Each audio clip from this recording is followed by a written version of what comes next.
Bonjour à tous, c'est Flo pour Alpen France. J'espère que vous allez bien. On se retrouve pour un point de marché ce jeudi 25 juin. Alors aujourd'hui, je vais essayer de faire rapide, vu que demain soir, 18h, de toute façon, on se retrouve en live avec Valentin. Donc, vous serez les bienvenus pour nous suivre en direct. Comme ça, vous pourrez aussi poser toutes vos questions, passer vos altes en revue avec nous. C'est toujours un bon moment à passer ensemble. Du coup, au menu aujourd'hui, on va juste revenir un petit peu sur hier.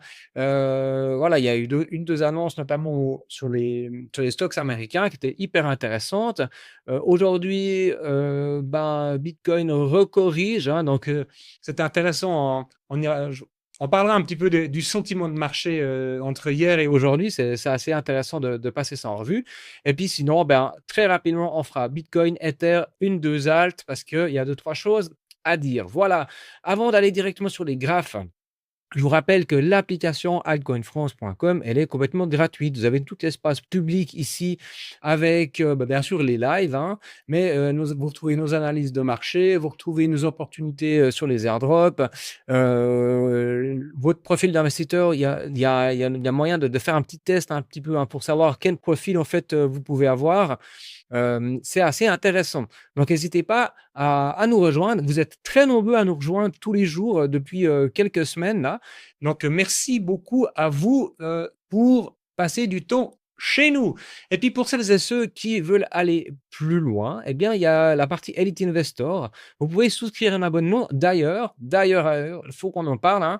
Vous avez de nouveau la possibilité de reprendre un abonnement mensuel. Jusqu'à maintenant, on avait fait des abonnements qui étaient annuels, hein, voilà, pour différentes raisons. Et puis finalement, après concertation, l'équipe s'est positionnée sur le fait que on allait réouvrir la possibilité d'avoir un abonnement mensuel. On verra si ça fonctionne dans le sens qu'on aimerait. L'idée, c'est que bah, pour le moment, la communauté, elle est super intéressante. Voilà, les gens qui sont avec nous, ils s'engagent, ils se forment, ils posent des questions. Et c'est pour nous hyper chouette d'avoir une communauté qui est active. On a aussi pu remarquer que sur les anciens abonnements plutôt mensuels, les gens venaient pomper tout ce qu'ils avaient à pomper et ensuite partaient. Et voilà, c'est moins sympa et on est moins dans la construction de quelque chose. Il y a moins d'interaction avec les membres. C'était un peu pour ça qu'on était un peu moins chaud à faire des trucs mensuels. Mais ma foi, on écoute aussi vos demandes et il y avait de la demande pour des abonnements mensuels. Voilà, bref. Du coup, bah, en tout cas, c'est possible. Et bien sûr, bah, si vous avez des questions, n'hésitez pas à nous rejoindre. Vous prenez votre call avec nous et après le call, eh bien, on regarde un petit peu quoi, comment et puis comment on peut vous accompagner et qu'est-ce qui est le mieux pour vous. Voilà. Heu, L'algo Bitcoin qui est toujours dispo, hein, sur AF Capital Market, je vous le montre ici. Donc, afcapitalmarket.com, notre algorithme sur Bitcoin qui est proposé par toute l'équipe ici. Un algo qui est parfait pour vous rendre riche, je le dis tout le temps, au bout de 3 mois, mais c'est une stratégie qui est sur du long terme. L'idée, c'est de surperformer des placements bancaires de base. Vos fonds, ils sont bloqués pendant plusieurs mois, mais l'entrée, elle n'est que de 300 euros. Et ensuite, bien, en fait, l'algorithme fonctionne en autonomie et puis nous, on oublie ça et voilà, on va voir ce qui se passe dans 10 mois. Mais pour le moment, bah, ça fonctionne très, très bien. Il y a plein de gens qui sont avec nous. Il y a déjà plus d'1 million, 1,2 million pardon, qui de fonds sous gestion. Donc voilà, ça marche, c'est pas de l'arnaque et puis, surtout, il y a une expertise là derrière. On vous vend pas du rêve, on vous explique les choses comme elles sont. Parfois, il y a du drawdown, parfois ça fonctionne, mais l'idée, c'est qu'à terme, après un «long moment» entre guillemets, eh bien, ce soit positif. Heu voilà, c'est à peu près tout. Les flash news du coup. Alors dans les flash news que vous retrouvez dans la partie gratuite, hein, donc au cas où n'hésitez pas à venir consulter celle que vous voulez. Bah, Bitcoin qui repasse au-dessous des 59 000 $, on ira voir. L'action stratégie qui va sous les 90 $, ça c'est intéressant, hein, 1 fois depuis mars 2024. Voilà, il y a un petit peu de débat, hein, c'est cette action préférentielle, le STRC, aussi qui descend à 75 $. Donc il y a une pression vendeuse forte sur stratégie. Il faudra un peu écouter ce que Saylor raconte. Alors bien sûr, ils sont pas du tout en danger ou quoi que ce soit pour le moment. Ils ont encore largement de quoi faire, mais ça commence gentiment, la pression se fait sentir. Il y a, voilà, les gens, dans un petit peu les ch'touilles sans doute, sur ce qui peut se passer, bien que moi j'ai pas vraiment de crainte pour le moment. Mais voilà, ça devient intéressant. On a le détroit d'Ormuz qui fonctionne plus ou moins bien, une cinquantaine de bateaux par jour, entre 30 et 50 pour le moment, depuis le début de la semaine. Trump, il a pas trop ramené sa science, ces derniers jours, donc ça a l'air de plus ou moins se tasser. Rubio était, sauf erreur, aux États, je sais plus tout, je sais plus trop, sans doute au Qatar, pour, continuer à discuter un petit peu de tout ce qui se passe. Bah, voilà, quand on n'entend pas trop parler, eh bien, je pense que c'est là que c'est plutôt bon signe. Du coup, on va tout de suite aller non, c'est pas celui-là que je veux. On va aller voir tout de suite les charts. Donc ici, ben, hop, le pétrole, vous voyez qu'il continue, sa chute. Alors aujourd'hui, rebond, hein, mais en même temps, après X jours de chute, c'est normal d'avoir un rebond. Mais on a carrément effacé toute la correction de ces 4 derniers mois, on est revenu, carrément aller au niveau, du mois de janvier.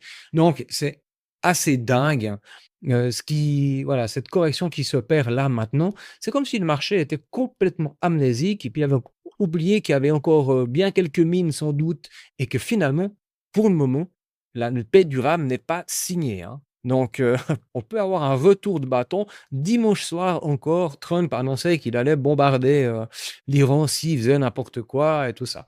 Mais ça avance aussi du côté d'Israël avec le Liban, donc ben, voilà, on croise les doigts, pour le moment, c'est bon. L'or replie, l'argent replie, le palladium replie, donc tout semble aller dans le bon sens. Et hier soir, on a eu une annonce, on avait une Micron. Alors, si vous ne connaissez pas Micron, Micron, c'est, la boîte, c'est Micron Technology. C'est, une entreprise qui produit de la mémoire, plus spécifiquement de la mémoire pour les data centers, qui voilà, qui bossent sur l'IA. Et Micron ont sorti des chiffres absolument, stratosphériques hier soir. Ils ont annoncé, 41,46 milliards de dollars sur le dernier trimestre. Donc complètement fou. Hem, voilà, c'est vite vu, en fait, ils ont rejoint Alphabet dans le top, des meilleurs, chiffres d'affaires et des meilleurs, «rendements» entre guillemets. Je vais pas aller trop dans le détail parce que, ben, voilà, ça intéressera que les nerds de la bourse, mais c'est complètement dingue. Du coup, qu'est-ce qui s'est passé? Le titre a absolument explosé. Donc encore aujourd'hui, ils sont à plus 11%. Sauf erreur, hier, ça devait être, plus, 15%, un truc comme ça. Donc si on prend cette charte un petit peu en 3 jours, qu'on prend du recul, hein, au mois d'août, l'année passée, donc presque year to year, eh bien, vous voyez la hausse de cette truc, hein. Donc on est à 880.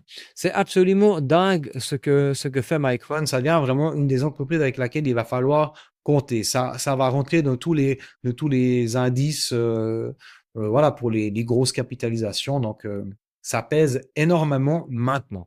Pendant ce temps-là, le reste du marché, alors tout ce qui était mémoire, ça a super bien performé et le reste s'est fait, gentiment, déglinguer. On avait parlé, de Cerebras, hein, qui eux font aussi sont aussi dans les microconducteurs. Qu'est-ce que je dis? Dans les semi-conducteurs, mais ils font des énormes puces, des gros trucs, machin, des gros disques en silicium. Eux, ils se font déglinguer. Voilà, les chiffres sont, pas terribles du tout. SpaceX, c'est la même chose, ça continue à se faire gentiment tabasser. Donc, vu ce qu'il faut maintenant pour que le marché performe, hein, à savoir des narratifs très, très fortes, des chiffres plus que positifs, parce que sinon, même si c'est bien, c'est pas assez pour le marché. Moi, je me réjouis d'avoir des chiffres, de SpaceX parce que ça risque d'être intéressant la correction, hein, on va le dire comme ça. Bon, pas que je m'étale trop, j'ai dit que je ferais court. Alors, on va partir sur Bitcoin. Alors Bitcoin, c'était assez intéressant parce que quand on prend la charte en 4 heures, voilà, on va la mettre comme ça, paf, paf, paf. Donc, hier, on a fait notre dip à 59 200 $.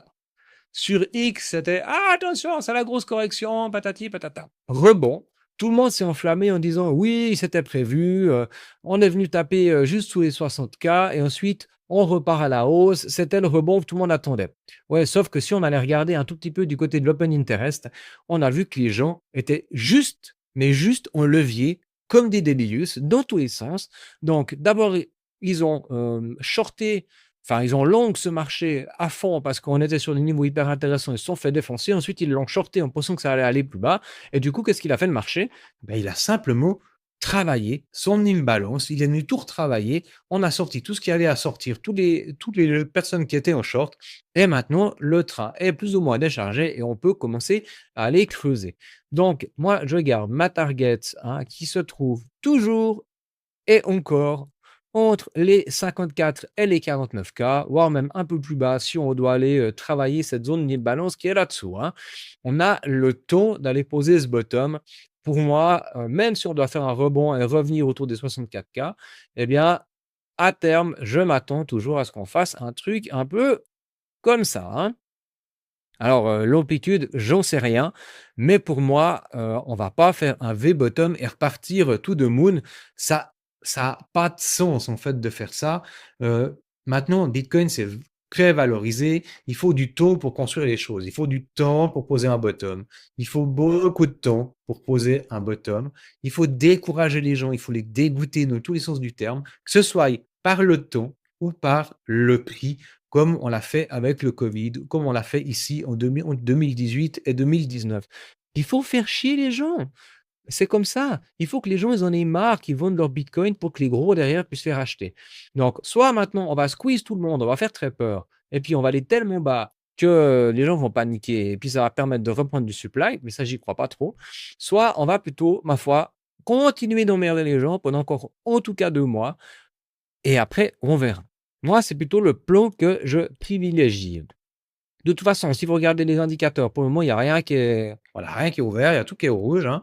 Donc, les volumes sont baissiers. Sur le CVD, enfin sur l'OBV, ça vend.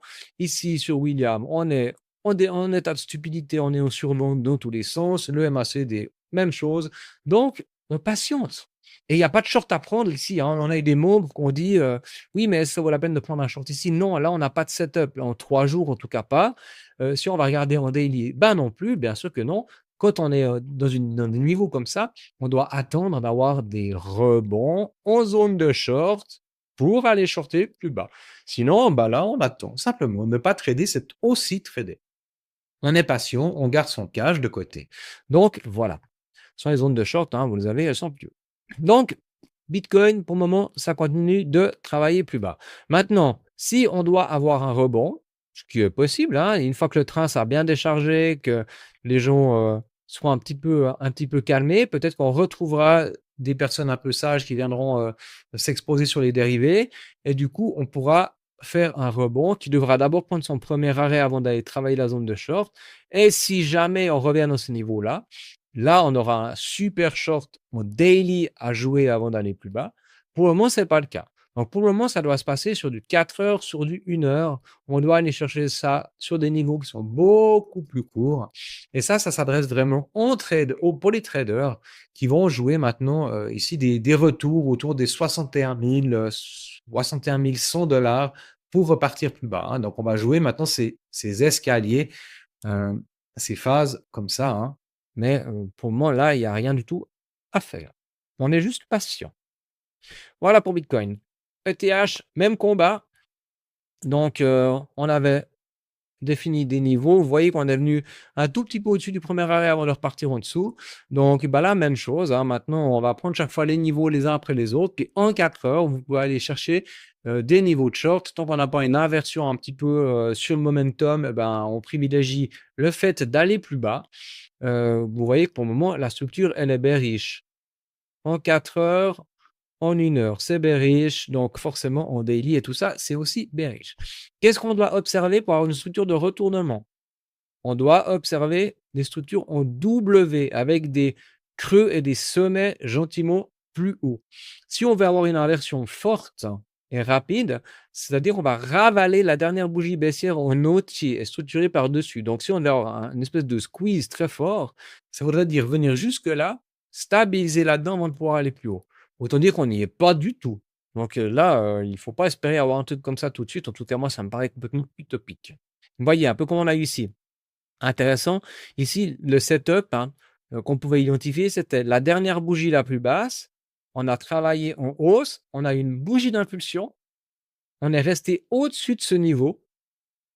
Là, on peut se positionner sur cette bougie-là qui corrige un petit peu et ensuite on a l'impulsion.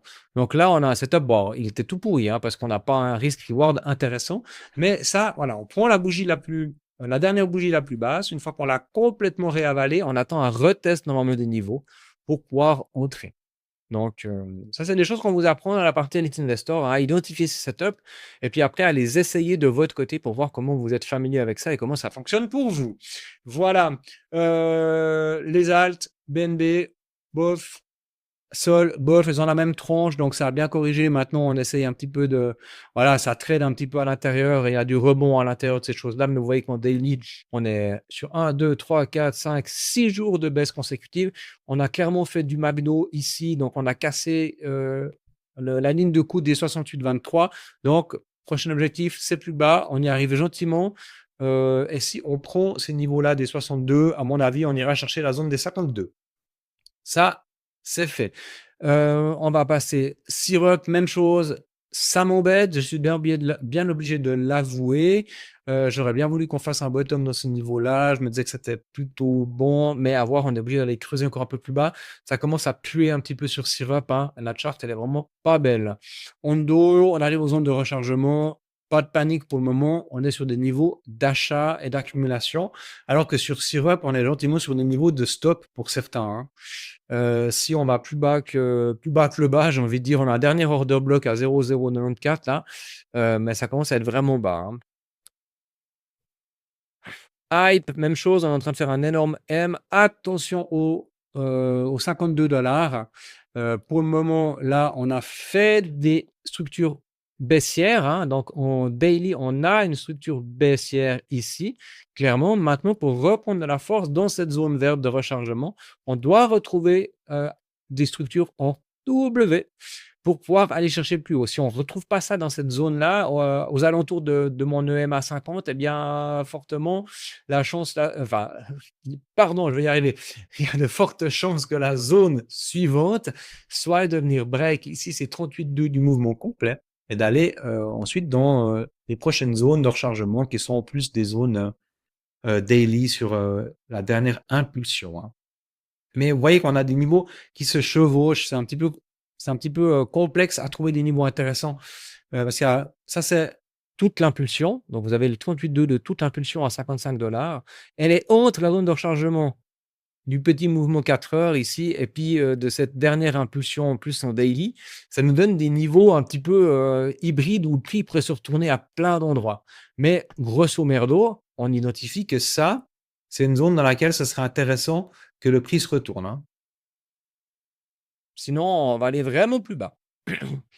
Donc voilà. On a la DeFi qui tient bien. Morpho qui fait une bougie positive. Là, depuis 2 jours, on repart un petit peu à la hausse. On est venu presque taper sur cette ligne de tendance. On continue de surfer un petit peu. On a une espèce de niveau de résistance, de zone pivot qui s'est dessiné ici autour des 1,62. Ce serait bien de tenir ce niveau pour aller plus haut. Sinon, on va continuer à slider, voire d'aller dans la zone de rechargement, hein. Pour moi, je crains fort qu'on y aille. Et puis SPK qui a bien réagi. Donc, on est venu prendre les plus bas ici de février, tout juste prendre les plus bas. Et maintenant, on est en train de bien réagir. On est en train de faire une première ébauche de structure de retournement en daily. C'est largement pas assez pour retrouver de la force, mais on voit que c'est des niveaux qui sont vraiment défendus. Et ça, c'est intéressant. Voilà, je vais m'arrêter ici pour aujourd'hui. On parlera low cap demain. Donc, n'hésitez pas, demain, 18 h, on se retrouve en live avec Valentin pour un point de marché complet. Allez, moi, je vous souhaite une excellente soirée. On se retrouve demain. À bientôt. Ciao.